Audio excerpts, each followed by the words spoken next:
Now we are changing the tool post screw of the M10. The flatness is coming on the bottom of the screw. Now continuously tight the screw.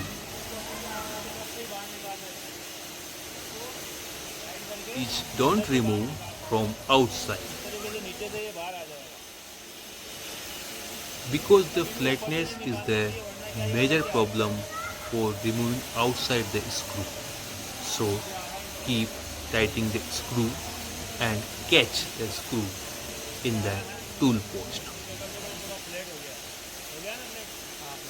We are not removing the tool post from the turret. Now we are using M10 tape hand process for removing the all chips and dust for the free hole. For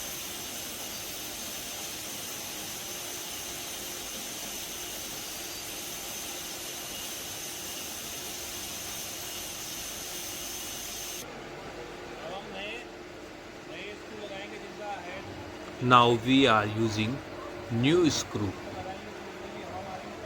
Insert very easily. Flow air for the dust clean and insert the screw very easily. Thank you for watching Cinumeric 8280 programming. We are using this method without remove the tool post from the machine, and we are clean the all holes. Thank you very much.